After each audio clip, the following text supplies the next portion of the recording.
በጣም ብዙ ሰዎች በዚህ ዘመን በተለይ ከሚቸገሩበት ነገር አንዱ ፍርሃት ነው። በፍርሃት ቀንበር፣ በፍርሃት ወጥመድ፣ በፍርሃት አስተሳሰብ፣ በፍርሃት መንፈስ የተያዘን ሰው ሰይጣን በወጥመድ እንደተያዘች ወፍ ወደ ፈለገው ይወስድ። ትክክለኛው ፍርሃት አንድ ብቻ፣ እርሱም እግዚአብሔር መፍራት። ፍርሃት ጨዋነት አይደለም፣ ምስኪንነት አይደለም፣ ፍርሃት ደግነት አይደለም። ፍርሃት ሰይጣን በሰዎች መንፈስ ላይ የሚጭነው ሸክም። አሁን ብዙ ሰዎች መከራ ውስጥ ከገቡ በኋላ አይደለም መፍራት የሚጀምሩት፣ መፍራት ከጀመሩ በኋላ ነው መከራ ውስጥ የሚገቡት። ዲያብሎስ ማለት የቃሉ ትርጉም ዲያቦሎስ ነው። ዲያ ማለት ሀሳብ ነው። ቦሎስ ማለት ወርውሮ የሚከት ማለት ነው። ፍርሃት አእምሮህን ሁሉ ሊያሳጣ ይችላል። በውስጣችን ፍርሃት ካለ ሰይጣን ወደኛ ይሳባል። ፍርሃት የሰይጣን ማግኔት።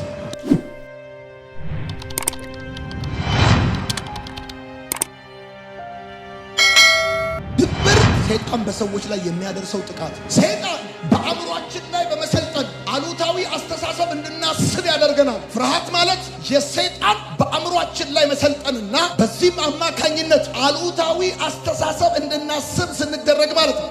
ሞቲቬሽን አንጻር የሚያስተምሩ ሰዎች አሉ። እኔ ግን እንድናይ የምፈልገው ከመጽሐፍ ቅዱስ አንጻር ብቻ ይሆናል። መጽሐፍ ቅዱሳችን ሰዎች ከፍርሃት ራሳቸውን እንዲጠብቁ ይነግረናል። በጣም ብዙ ሰዎች በዚህ ዘመን በተለይ ከሚቸገሩበት ነገር አንዱ ፍርሃት ነው። ፍርሃት መኖር መፍራት፣ ማውራት መፍራት፣ መውጣት መግባት መፍራት፣ በተለያየ አቅጣጫ ለምሳሌ መኪና መንዳት መፍራት፣ በሰው ፊት ማውራት መፍራት፣ ጨለማ መፍራት፣ ሞት መፍራት፣ ነገ ምን ሆናለሁ ብሎ መፍራት፣ ሰዎች ስለኔ ያላቸው አመለካከት ምን ይሆናል ብሎ መፍራት፣ ብቻ ብዙ አይነት የፍርሃት አይነቶችን ሰዎች እንደየመልካችን ኤክስፒሪየንስ እናደርጋለን። በፍርሃት ቀንበር፣ በፍርሃት ወጥመድ፣ በፍርሃት አስተሳሰብ፣ በፍርሃት መንፈስ የተያዘን ሰው ሰይጣን በወጥመድ እንደተያዘች ወፍ ወደ ፈለገው ነው የሚወስድ፣ እንደፈለገው ነው የሚያደርገው ሰይጣን። አብርሃምንም እንዳለው በዘፍጥረት መጽሐፍ አይዞ አትፍራ፣ እኔ ለአንተ ጋሻ ነኝ እንዳለው እግዚአብሔር ሰዎች ከፍርሃት የተጠበቁ እንዲሆኑ ይፈልጋል። እኔ ከአንተ ጋር ነኝ። ወዳጆቼ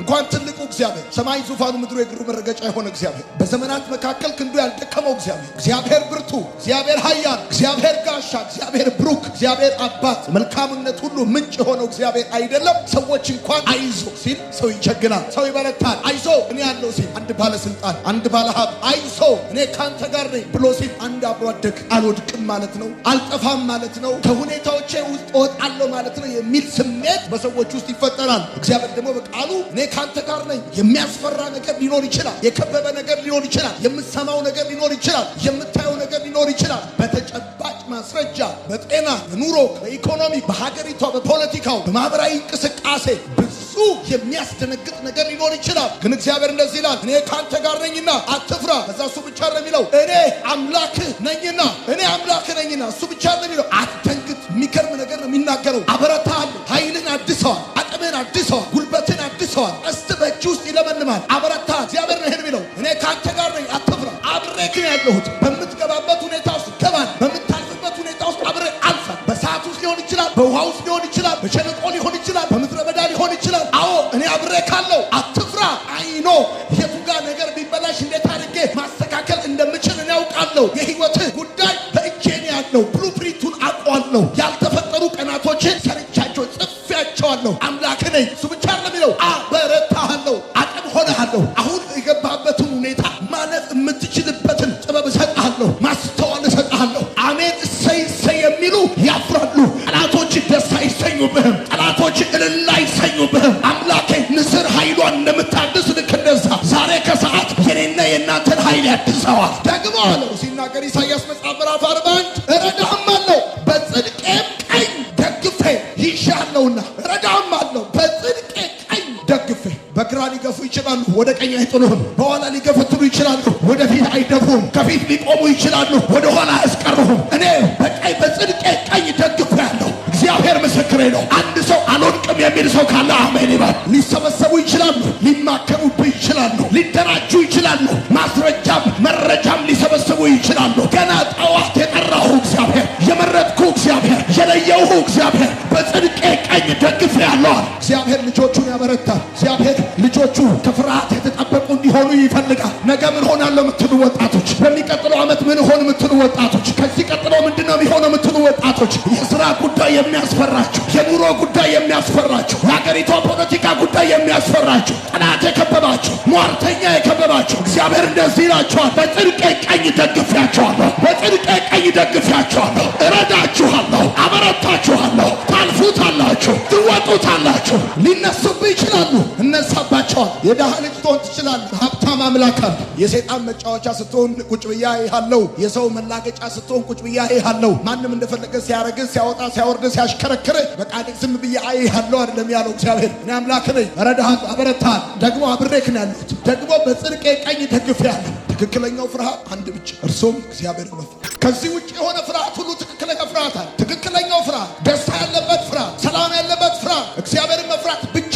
ጥበብ የሚያስገኝ ፍርሃት እግዚአብሔርን መፍራት ብቻ ነው። እግዚአብሔርን መፍራት የጥበብ መጀመሪያ ነው ተብሎ እንደተጻፈ እግዚአብሔርን መፍራት ደግሞ አንድ ባሪያ ጌታውን እንደሚፈራ አይነት አፈራር አይደለም። ልጅ አባቱን እንደሚፈራው አይነት አፈራር። እግዚአብሔርን መፍራት ቅዱስ ነው። እግዚአብሔርን መፍራት ደስ የሚያሰኝ ነው። እግዚአብሔርን መፍራት ቅዱስ ነው። ሌላ ነገር መፍራት ርኩስ ነው። ሞት መፍራት ርኩስ ነው። ጨለማን መፍራት ርኩስ ነው። እግዚአብሔርን መፍራት ብቻ ነው ቅዱስ። ሌላ ነገር መፍራት፣ አጋንንት መፍራት፣ ሰይጣንን መፍራት፣ ጨለማን መፍራት፣ መኖርን መፍራት፣ እንቅስቃሴን መፍራት፣ ይሄ ሁሉ ጽድቅ አይደለም። የእግዚአብሔር መንፈስ በሚሰራበት ስፍራ ሁሉ እግዚአብሔርን መፍራት በሰዎች ሕይወት ውስጥ ይሆናል። የትም ሂዱ፣ ኢትዮጵያም ይሁን ውጭ ሀገር፣ ሀገር ውስጥ ይሁን ውጭ ሀገር፣ ቸርች ይሁን ቤተ ክርስቲያንም ይሁን ገዳም ይሁን ቤተ መቅደስ ይሁን ቤተ ክርስቲያን ይሁን የፈለጋችሁበት ቦታ ይሁን የእግዚአብሔር መንፈስ የሚሰራበትና የማይሰራበትን ቦታ መለየት ከፈለጋችሁ መንፈስ ቅዱስ የሚሰራበት ስፍራ ላይ በሰዎች ሕይወት እግዚአብሔርን መፍራት ቅዱስ መንፈስ ባለበት ነው። እግዚአብሔር መፍራት ያለው እርኩስ መንፈስ ባለበት እርቅ የለም። እርኩስ መንፈስ ባለበት ሰላም የለም። እርኩስ መንፈስ ባለበት ራስን መግዛት የለም። ዘይትና ውሃ እንደማይቀላቀሉ አሁን ብዙዎቻችሁ ከሰዎች ወሬ አንጻር ተነስታችሁ ነው የሆነ የተለያየ ነገር የምትሉት፣ ግን ይሄ እውነተኛው መለኪያ ነው የምነግራችሁ። የእግዚአብሔር መንፈስ ባለበት ነው ቅድስና የሚኖረው፣ እርቅ የሚኖረው፣ ሰላም የሚኖረው፣ ደስታ የሚኖረው፣ ራስን መግዛት የሚኖረው። እግዚአብሔር በነገሰበት ኃጢአት አይነግስም። እግዚአብሔር በነገሰበት ርኩሰት አይነግስም። እግዚአብሔር በነገሰበት ጽድቅና ራስን መግዛት ነው ያለበት። ብራዘር እውነቱን እነግርሃለሁ። ደግሞ ንጉሥ አንድ ብቻ የሚነግሰው እሱ ብቻ። ከእግዚአብሔር ውጪ በዙፋን ላይ የተቀመጠ ማንም የለም። ንጉሥ አንድ ብቻ፣ የእኛ ንጉሥ፣ የእኛ ጌታ፣ የነገስታት ንጉሥ፣ የጌቶች ጌታ። እስቲ በደንብ አድርጋችሁ አሜን ባሉ። በዋነኛነት በቀዳሚነት እንድታቁ የምፈልገው ነገር ቢኖር የፍርሃት ዋና ምንጩ ኃጢአት መሆኑን መጽሐፍ። የፍርሃት ዋና ምንጩ ቀዳሚ ምንጩ ኃጢአት። ለመጀመሪያ ጊዜ በመጽሐፍ ቅዱሳችን ውስጥ ፍርሃት የሚለውን ነገር የምናነባው በዘፍጥረት መጽሐፍ ምዕራፍ 3 ቁጥር 9 እስከ 10 አዳም የእግዚአብሔርን ሕግ በመተላለፉ ምክንያት ኃጢአትን በመስራቱ ምክንያት ራቁቴን እንደሆን አወቅኳል፣ ፈራዋል፣ ስለዚህ ተሸሸኳል። አንበደም ስሙ። የሰውን መንፈስ ስለሚያስረው ፍርሃት ብዙ ወጣቶች የፍርሃት እስረኞች ናቸው። ፍርሃት የእግዚአብሔርን ፍቅር በቀጥታ ይቃወማል። ሉክ ፍርሃት በሕይወቱ ላይ የሰለጠነበትና መንፈሱን ያሰረበት ሰው በዋነኛነት ከሚጠፋበት ነገር አንዱ እግዚአብሔር ለሱ ያለው ፍቅር ነው። እግዚአብሔር ለሱ ያለው ሐሳብ፣ እግዚአብሔር ለሱ ያለው በጎነት። ስትፈራ እያልክ ያለኸው እግዚአብሔር አይወደኝም፣ ስትፈራ እያልክ ያለኸው እግዚአብሔር አይረዳኝም። ለዚህ ነው በኢሳይያስ መጽሐፍ እንዳነበብኩላችሁ እኔ ጋሻ ነኝ፣ አምላክ ነኝ፣ አበረታለሁ፣ አትፍራ፣ እረዳሃለሁ፣ በጽድቄ ቀኝ ደግፌሃለሁ እያለ ስትፈራ የእግዚአብሔርን ፕሮቪዥን፣ የእግዚአብሔርን በጎነት፣ የእግዚአብሔርን መልካምነት እየተቃወምክ የጨለማው መንግስት የፍርሃት መንግስት ነው። የእግዚአብሔር መንግስት ግን የፍቅርና የክብር መንግስት ነው። ፍርሃት ጨዋነት አይደለም፣ ምስኪንነት አይደለም። ፍርሃት ደግነት አይደለም። ፍርሃት ሰይጣን በሰዎች መንፈስ ላይ የሚጭነው ሸክም፣ ፖቴንሻላቸውን እንዳያወጡ፣ የደስታ ህይወት እንዳይኖራቸው፣ የፍቅር ህይወት እንዳይኖራቸው፣ በሐሴት በብዙ ረፍት እንዳይኖሩ ሰይጣን በሰዎች መንፈስ ላይ የሚጭነው ሸክም ነው ፍርሃት። ሰይጣን ወደ ሰዎች ህይወት መከራን ለማምጣት አስቀድሞ መንፈሳቸው ላይ ፍርሃትን የሚጭነው። አሁን ብዙ ሰዎች መከራ ውስጥ ከገቡ በኋላ አይደለም መፍራት የሚጀምሩት፣ መፍራት ከጀመሩ በኋላ ነው መከራ ውስጥ የሚገቡት። አንዳንድ ሰው ቀና ብሎ ሊሄድ ይችላል፣ እንደዚህ ብሎ ሊራመድ ይችላል። ነገር ግን ውስጡ በፍርሃት ሸክም ይጎብጣል፣ ኮንፊደንስ ያጣል፣ ሉስ ያደርጋል። ሰዎች ፊት ሲቆም ሲያወራ ላብ ያልበዋል፣ እጁ ይንቀጠቀጣል፣ መስራት አይችልም። መኪና እየነዳ ይፈራል። ለምሳሌ ሊገላችሁ ሲፈልግ፣ በመኪና አደጋ ሊመታችሁ ሲፈልግ፣ ሰባብሮ ሊጥላችሁ ሲፈልግ አስቀድሞ በሞት ፍርሃት ይይዛችኋል። አስቀድሞ በውድቀት ፍርሃት ይይዛችኋል። አሁን መንፈሳችሁ በሞት ፍርሃት ተይዟል። መንፈሳችሁ ውስጣችሁ ኦልሬዲ እንዳበቃለት ፕሮቴክሽን እንደሌለው እንዲሰማችሁ ያደርጋል። ከዚህ የተነሳ ውሳኔያችሁ ግራና ቀኝ፣ ትናንትናና ነገን ያላነጻጸረ፣ ኮንፊደንስ የሌለው፣ እውነትነት ላይ የሌለው፣ ስሜታዊነት ላይ መሰረት ያደረገ ውሳኔ እንድትወስኑ ያደርጋችኋል። ከፍርሃት ተነስታችሁ እንድትወስኑ ያደርጋል። ከዓላማችሁ፣ ከቅዳችሁ፣ ከሀሳባችሁ የተነሳ ሳይሆን ከፍርሃት ተነስታችሁ፣ ከስሜታዊነት ተነስታችሁ እንድትወስኑ ያደርጋል። አሁን በውሳኔያችሁ ይጠቀምና ህይወታችሁን ይዘብራርቀዋል። የሌለ ነገር እንዳለ አድርጎ ያስወራል። ቀድሞ የሐሰት ወሬ ይነሳል ሰይጣን። ፍቃዳችን ለሰይጣን እጅ ሲሰጥ ማለት ነው ፍርሃት ማለት። በአይምሮአችን ውስጥ የሚመላለሱ ሀሳቦች ፕሮግራም የሚደረጉት በሰይጣን ይሆናል።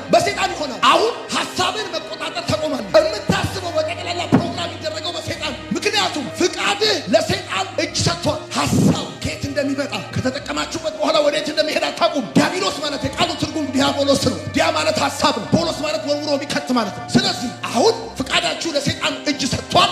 እናንተ ምን እንደምታስቡ የሚወስነው እሱ ነው፣ እናንተ አይደላችሁ። ልክ እንደ እህል ወፍጮ ዘንጋዳም፣ ስንዴም፣ ጤፍም፣ በርበሬም፣ ሽሮም ባለ ወፍጮ እንደፈለገው እንደሚከተው ልክ እንደዛ ኃጢአትን፣ ውድቀትን፣ ጥፋትን፣ ባዶነትን፣ ብቸኝነትን፣ ሞትን እያመጣ ወደ ውስጣችሁ ሀሳብ ሲወረውር ፍቃዳችሁ እጅ ስለሰጠ ሰይጣን ያመጣውን ሀሳብ ብቻ እየከተታችሁ ማመሸክ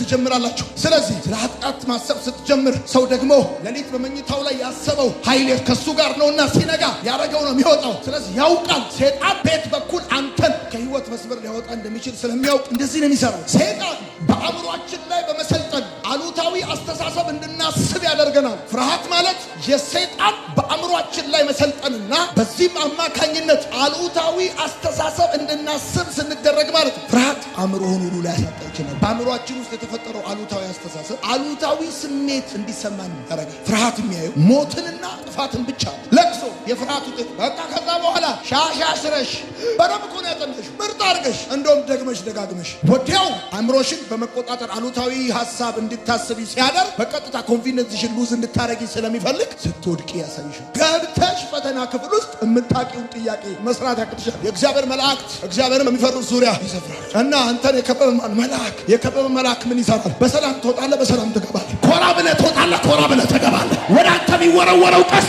ወደ ጠላቶች ይዞራል። ለአንተ የሚቆፈረው ጉድጓድ እንደ ስፕሪንግ ይሆንልሃል። ሉክ አጋንንት ወደ አንቺ ይመጣል፣ የተለያየ ሀሳብ ያመጣል። ድጋሚ አጋንንት አንቺ ውስጥ ሊገባ አይችልም። ለምን? እግዚአብሔር ቃል ሲናገር እንደዚህ ይላል፣ እኔ ከአንቺ ጋር ነኝና አለ። አትፍሪ አለ። አበረታሻለሁ፣ አቅም ሆንሻለሁ፣ ጉልበት ሆንሻለሁ። አብርሃም 5 ነገስታትን ገድሎ ሲመለስ እግዚአብሔር እንደዚህ አለው፣ አትፍራ።